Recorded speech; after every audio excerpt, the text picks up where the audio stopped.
¿Qué te dice Jesús hoy en el Evangelio? El Evangelio de hoy está tomado de San Marcos, capítulo 7, versículos del 31 al 37.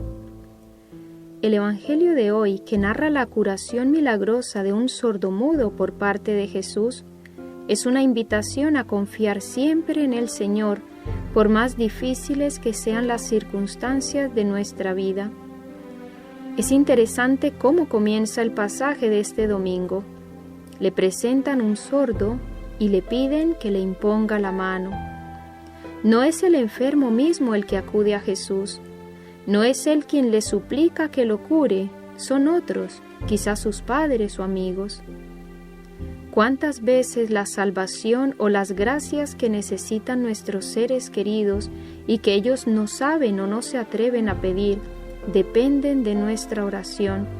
¿Cuántas madres que sufren por sus hijos o esposos por su matrimonio, que no funciona y entra en crisis, o amigos por compañeros que van por malos pasos, son los que piden a Jesús, y Jesús se complace en esa oración que le dirigimos por otros?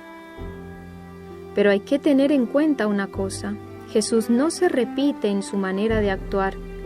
Sabemos que en otras curaciones, con solo una palabra, quiero, se realizaban. Con este sordomudo no sucede así.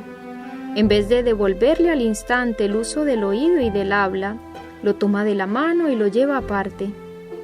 En su sabiduría no quiere curar al enfermo con una palabra sin más, sino que lo hace paulatinamente. Primero pone sus dedos en los oídos del sordomudo y luego le humedece la lengua con su propia saliva. ¿Por qué no obra el milagro de una vez? Porque Dios es impredecible en su manera de actuar y en sus caminos. Si nosotros esperamos que Dios obre de una manera como vimos con otros, y no lo hace así con nosotros, nos desconcertamos, y es que nos olvidamos que Dios es Dios y obra como Él sabe que más nos conviene. Con unas personas obra de una manera y con otras de un modo diferente. Él no se ata a nuestros esquemas. Pero en el modo de actuar Jesús con este sordomudo, podemos adivinar por qué lo hace así. Quizá al enfermo solo le interesaba su salud física, era lo único que le importaba. Y como para lo que Jesús ha venido es para salvarnos, lo que Él procura no es la curación de su cuerpo, sino ante todo la curación de su alma. Por eso, al obrar de un modo paulatino, lo que hace es suscitar la fe y la confianza del enfermo en Él. Cuando Jesús obra milagros es porque busca nuestro bien espiritual. Con unos obrará milagros, a otros los conducirá por el camino de la fe, sin ver nada extraordinario en sus vidas. Pero a cada uno nos da lo que necesitamos y para todos busca nuestra salvación. Una vez que el enfermo está preparado para recibir el don de la fe, pronuncia esta sencilla palabra en el idioma de su país, Éfeta, es decir, ábrete.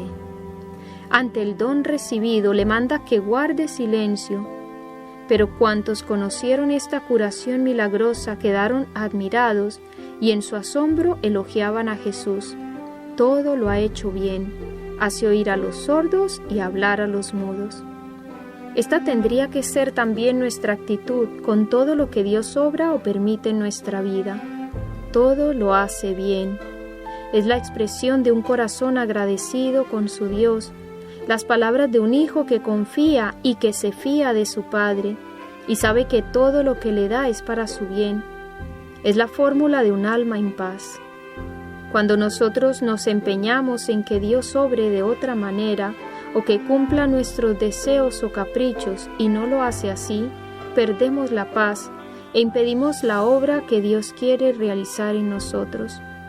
La paz la encontraremos únicamente aceptando de corazón la voluntad de Dios.